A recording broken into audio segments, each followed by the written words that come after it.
Hi, I'm Tim. Welcome to Watchbox, and thanks for logging on. If you love this watch, email me, tmosso@thewatchbox.com. It's in the description below. Your purchase and pricing email question line for buying this or any watch you see on any Watchbox platform. Reach out to me directly. Email tmosso@thewatchbox.com for pricing. Today, we're discussing a 2021 launch, really hot off the presses. This is a breakthrough model in the Audemars Piguet Royal Oak Offshore collection, a combination of grade 5 titanium and ceramic. This is the Royal Oak Offshore Chronograph 43. So 43 millimeters in diameter and 14.4 millimeters thick. This is the first men's offshore for regular production that would receive an integrated in-house AP chronograph caliber. From lug tip to lug tip, it measures a beefy 53.2 millimeters, and if you include the end links, the total distance across the wrist is 56.1 millimeters. Now, the timepiece is substantial, but with the flexible diver-style rubber strap and the titanium case, it's not a big bully on the wrist. Now, I wouldn't wear it on a wrist smaller than mine. My wrist is 16 centimeters circumference, and I feel like we're pushing right out to the limit of what's possible. 15 centimeters circumference, it might be worth trying, but any smaller than that, you're going to find this watch overwhelms a bit. You're going to want to look at the 42 millimeter case. It is very light and comfortable, though, thanks to the construction, which is mostly ceramic, titanium, rubber, and sapphire front and back. Taking a look at the strap, it is a matte cut strap, which means it can be cut to slightly tighter tolerances than a molded strap. There's a sort of frosted finishing, and then you can see that the lines out of the plots are continued down as strakes to give some definition. The bevel of the lug actually continues along the side, so the attention to detail here is superb.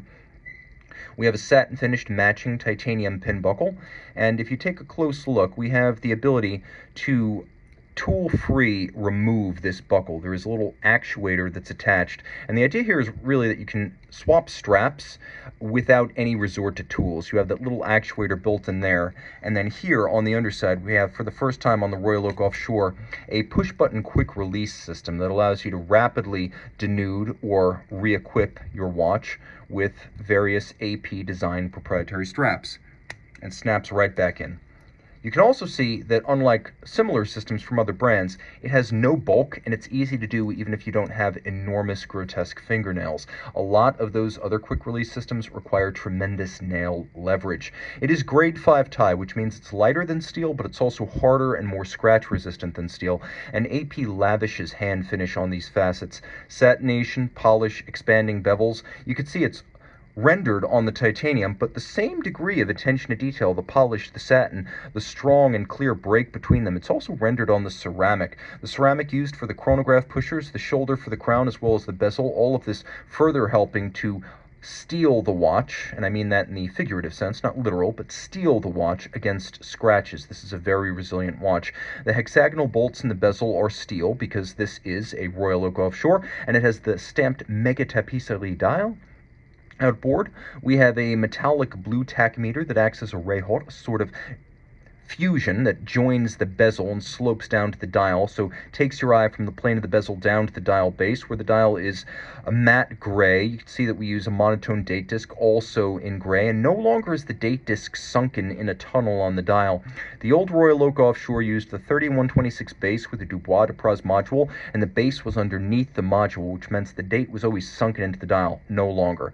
We have applique and cantilevered indices for the hours, then polished chapter rings surrounding the individual sub-registers, applique AP logo, and then the registers themselves are blue for a handsome and subtle gray-blue tone-on-tone look. Now the watch, I may as well start it up. The watch does feature traditional fine adjustment mechanisms such as stop seconds and then a quick set date. The watch also features a column wheel for crisp actuation, and the actuation is far more positive and distinct, sharper and more precise than on the previous offshore chronos.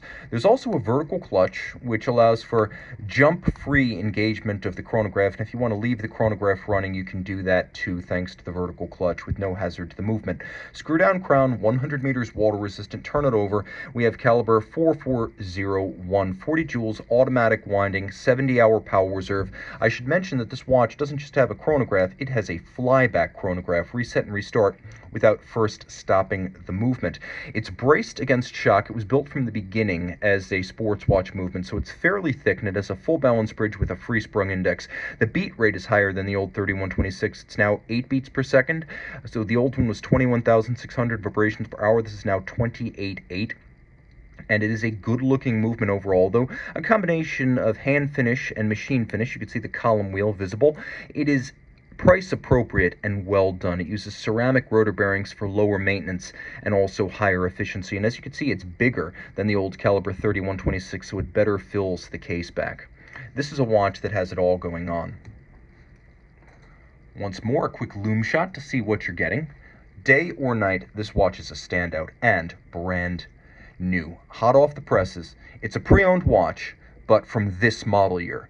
Get it while it's still fresh. Reach out to Team Mosso at thewatchbox.com for purchase and pricing details.